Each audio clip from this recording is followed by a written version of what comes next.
आज हम पढ़ेंगे अध्याय 4 जिसका नाम है दो चरों वाले रैखिक समीकरण। तो इसमें दो प्रश्नावली हैं 4.1 और 4.2, इनके बारे में पढ़ेंगे। इसमें लिखा है दो चरों वाले रैखिक समीकरण। तो दो चर वाले रैखिक समीकरण, देखो चर जो होता है वो क्या होता है, वो होता है एक्स वाई जेड। ये ए से लेके जेड तक, जैसे ए बी हो गया, ठीक है, ये फिर एक्स वाई जेड हो गया, ये क्या हुए, चर हुए। और अचर क्या हुए, अचर क्या हुए, जैसे 1 2 3 4, ये अचर हुए, ठीक है। तो इसमें क्या लिखा है, दो चर वाले रैखिक समीकरण। तो रैखिक मतलब सिर्फ घात एक हो, रैखिक मतलब घात जिसकी एक हो। ये इसके बारे में हमने अभी दो अध्याय में बताया था ना, कि रैखिक, बहुपद, द्विघात, त्रिघात, दो चर वाले भी बताया था। कि यहाँ कितना हो जाएगा दो चर वाले, देखो ये हुआ ए एक्स बी वाई, नहीं 3x प्लस 2x+1। देखो यह एक चर वाला हुआ, जिसमें सिर्फ एक चर है ना, एक चर, ये x है। लेकिन अगर हम इसको लिख दें 3x प्लस 2y+1, तो इसमें कितने चर हैं, 1 और 2। तो दो चर वाले रैखिक समीकरण ये कहलाते हैं, ठीक है। दो चर वाले रैखिक समीकरण क्या कहलाते हैं, ये 3x प्लस 2y+1, ठीक। तो देखो 4.1 पढ़ते हैं आज। ये वाले क्वेश्चन, जैसे उदाहरण नंबर 1 हुआ, उदाहरण नंबर 2 हुआ, ये होमवर्क है, ठीक है। ये वाले अगर हम 4.1 बता देंगे तो आज से ये होमवर्क अच्छे से बन जाएगा।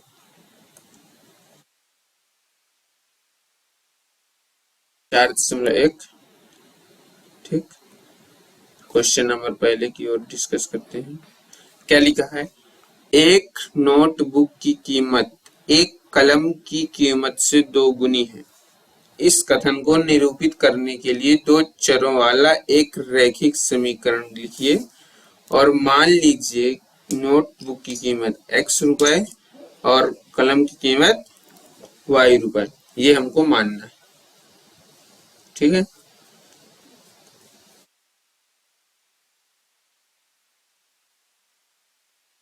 तो एक्सरसाइज 4.1 क्वेश्चन नंबर पहला क्या लिखा है कि मान लीजिए नोटबुक की कीमत x, तो माना जो नोटबुक है की कीमत कितनी है, नोटबुक की कीमत x रुपए, ठीक है। और कलम की कीमत y रुपए, जो कलम है हमारा, कलम की कीमत कितना हुआ, y रुपए, ठीक है। तो फिर क्वेश्चन में क्या लिखा है, क्वेश्चन में लिखा है एक नोटबुक की कीमत एक कलम की कीमत से 2 गुनी है। मतलब एक नोटबुक की कीमत, तो नोटबुक की कीमत कितनी है ये बता। तो नोटबुक की कीमत कितनी है, x है ना, तो यहां से लिखो प्रश्नानुसार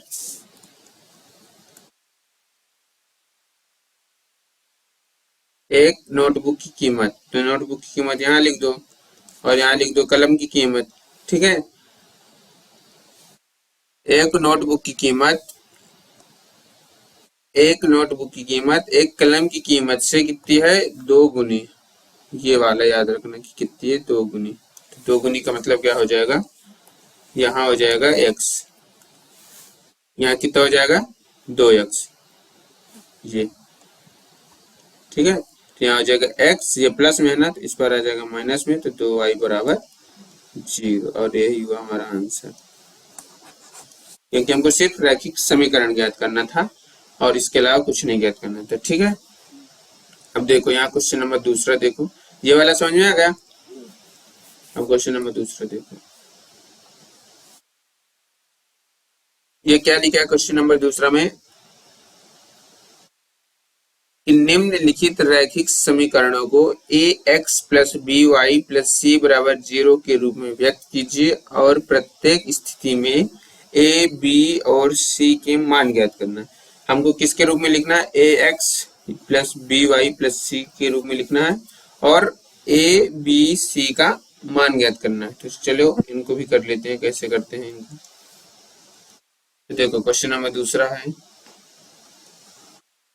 क्या लिखा है कि दूसरा का पहला, ठीक है, यहाँ लिखा है 2x प्लस 3y बराबर 9.35 के ऊपर बार, ठीक है, 5 ऊपर बार। तो इसको क्या करना है, इसको हमको a plus B plus c के रूप में लिखना है, ठीक है। तो इसको जो है प्लस है ना, तो ये बराबर किस पर है ना, तो उस पर भेज देते हैं। यहाँ कितना आ जाएगा 2x प्लस 3y माइनस 9.35 कितना आ गया और बराबर 0। और किसकी तरह हमको लिखना था, लिखना था a x plus b y plus c की तरह लिखना था, ठीक है ना। बराबर में 0 है ना यहाँ, तो यहाँ कितना आ जाएगा की तुलना a x plus b y plus c बराबर 0 से करने पर। तो अब यहाँ से ये बताओ, ये x से x कट जाएगा ना, तो a का मान कितना बचा, 2 बचा। y से y कट जाएगा तो b का मान कितना बचा, 3 बचा। और c का मान कितना हुआ, माइनस 9.35 हुआ, ठीक है, इतना हुआ। तो ये हुआ हमारा आंसर, समझ में आया, और कुछ नहीं करना था। अब देखो दूसरा क्या लिखा है, x माइनस वाई बटे 5 माइनस 10 बराबर कितना लिखा है 0, ठीक है। अब ये इसी तरह सेम लिखा है ना, तो 2 तरीके, या 5 का यहाँ गुणा कर दो या फिर 1/5 इसका लिख दो। तो यहाँ 5 का हम दोनों यहाँ गुणा कर देते हैं, ठीक है। 5 का इसमें भी गुणा करते हैं, 5 का इसमें भी गुणा करते हैं और 5 का इसमें भी गुणा करते हैं और 5 का इसमें भी गुणा करते हैं। तो देखो 5 का गुणा करने पर, 5 का दोनों पक्षों में गुणा करने पर,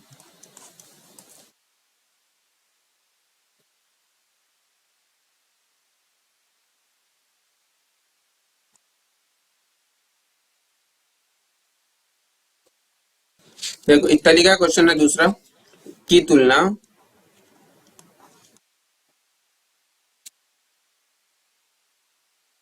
से किससे करना है, a x plus b y plus c बराबर 0 से करने पर।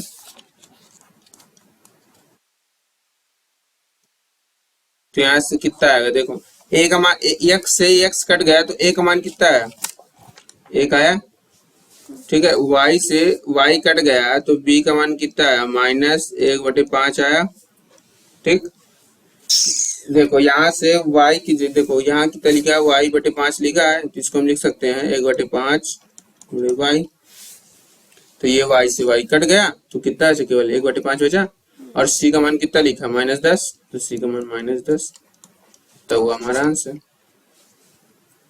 कोई दिक्कत, कोई परेशानी, सरल है ना, ठीक है। तो अब जैसे ये वाला क्वेश्चन हुआ तीसरा, कितना लिखा हुआ है, -2x प्लस 3y बराबर 6, ये आपका होमवर्क है, ठीक है। क्वेश्चन नंबर चौथा कितना लिखा हुआ है, x बराबर 3y, ये भी आपका होमवर्क है, ठीक है। कुछ अपनों से करोगे ना तभी बनेगा, नहीं हमें से बताया ना बनेगा। 5 में देखो कितना, 5 में कितना लिखा है, 2x बराबर -5y। तो इसको कैसे करेंगे, तो 2x यहाँ माइनस का है ना, तो इस पर किस में आ जाएगा, प्लस में आ जाएगा, बराबर 0 की तुलना ax plus by plus c बराबर 0 से करने पर। तो देखो a का मान, यहाँ x से x कट गया तो a का मान कितना आया, 2। y से y कट गया तो b का मान कितना आया, 5। तो यहाँ c है तो c का मान यहाँ दिख रहा है, तो इसी का मान 0 हो गया, समझ में आया? अब इसी प्रकार सभी सरल सरल क्वेश्चन है तो बन जाएगा। जैसे क्वेश्चन नंबर आपको 6वां देखो, ये आपकी क्वेश्चन होमवर्क है, इसको आप करिएगा और इस प्रकार हमारा जो 4.1 है वो खत्म होता है। यदि आपसे अगर कोई भी क्वेश्चन, अगर होमवर्क कोई भी क्वेश्चन नहीं बनता है तो हमें कमेंट में जरूर बताइएगा, हम उसका जरूर वीडियो बना के आपको बता देंगे।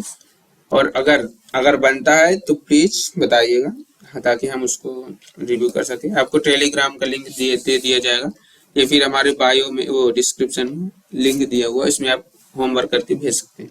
ठीक है, तो चलिए मिलते हैं नेक्स्ट वीडियो में 4.2 के साथ। Thanks for watching this video.